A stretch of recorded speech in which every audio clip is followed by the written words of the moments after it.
اس زمانے میں حضرت شمعیل علیہ السلام کو اللہ نے نبی بنا کر بھیجا۔ آپ لوگوں کو دین کی دعوت دیتے اور نیک کام کرنے کی تلقین کرتے۔ آپ تورات کے حافظ تھے۔ بنی اسرائیل کے بہت سے لوگ آپ علیہ السلام پر ایمان لے آئے اور آپ علیہ السلام کی تعلیمات پر عمل کرنے لگے۔ لوگوں نے حضرت شمعیل علیہ السلام سے التجا کی، ہم طاقتوروں سے مغلوب ہو جاتے ہیں، وہ ہمارا خون بہاتے ہیں، ہمیں بے گھر کر دیتے ہیں، ہماری اولاد کو غلام بنا لیتے ہیں، ہماری کمزوری سے فائدہ اٹھا کر عمالقہ نے ہم سے تابوت سکینہ چھین لیا، ہم کچھ نہ کر سکے۔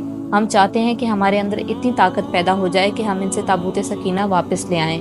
کافروں نے تابوت سکینہ کو لے جا کر بہت نقصان پہنچانا چاہا لیکن کامیاب نہ ہو سکے۔ تابوت سکینہ کی تعریف یہ ہے کہ اس تابوت میں تورات کے علاوہ حضرت موسیٰ علیہ السلام، حضرت ہارون علیہ السلام کے تبرکات تھے، اس لیے اسے مقدس اثاثہ سمجھا جاتا تھا۔ بنی اسرائیل نے شمعیل سے کہا کہ ہمارے لیے کوئی بادشاہ مقرر کریں تاکہ ہم سلطنت قائم کر سکیں اور بادشاہ کی رہنمائی میں جہاد کر کے دشمن کو زیر کر سکیں۔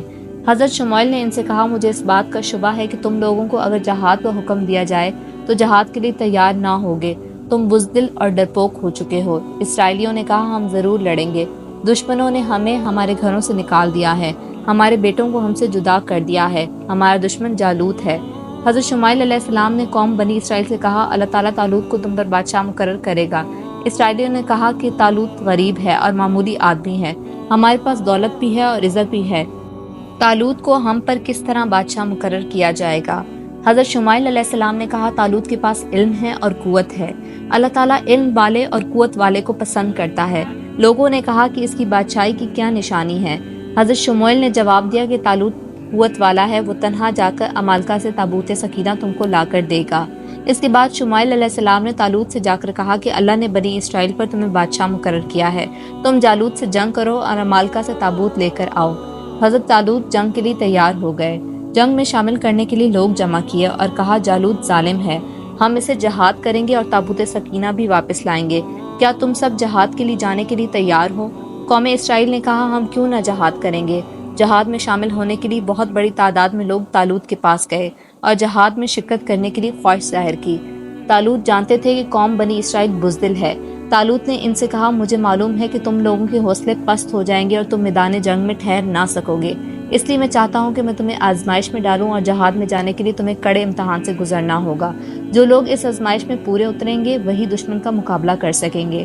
طالوت نے جہاد میں جانے والوں سے کہا کہ جب دشمن کا مقابلہ کرنے چلو تو تم دیکھو گے کہ راستے میں ایک نہر بہہ رہی ہے، پانی دیکھ کر تم لوگوں کو پیاس محسوس ہوگی، جو لوگ اس نہر کا پانی پئیں گے وہ ہمارے ساتھ نہیں دے سکیں گے، ہاں اگر حلق تر کرنے کے لیے چلو بھر پیو گے تو کوئی مذائقہ نہیں۔ چنانچہ طالوت کی اس شرط کو سن کر بہت سے لوگ حوصلہ ہار گئے اور واپس لوٹ گئے۔ جن لوگوں کا ایمان پختہ تھا وہ طالوت کے ساتھ روانہ ہوئے۔ راستے میں ایک نہر ملی، کچھ لوگ پیاس برداشت نہ کر سکے، وہ پیٹ بھر کر پانی پی گئے۔ ایسے لوگوں کو طالوت نے علیحدہ کر دیا۔ جن لوگوں نے پیاس برداشت کی وہ طالوت کی فوج میں رہے، دشمن سے مقابلہ کے لیے راستہ طے کرتے رہے۔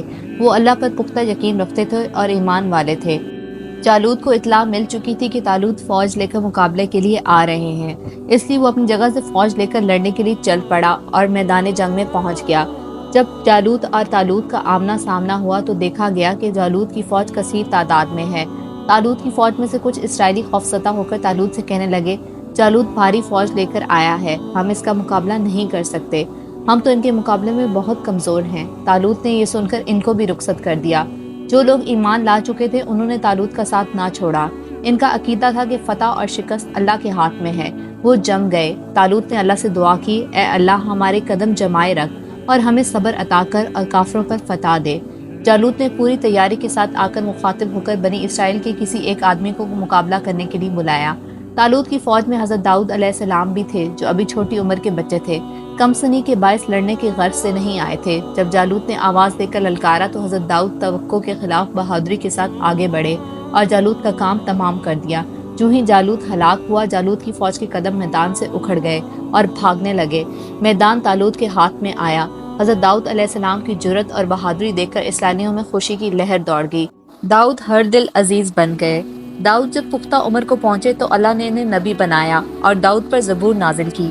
آپ علیہ السلام نے بنی اسرائیل کی رہنمائی کی۔ آپ علیہ السلام بادشاہ بھی تھے اور اللہ نے آپ علیہ السلام کو خلیفہ کے لقب سے نوازا۔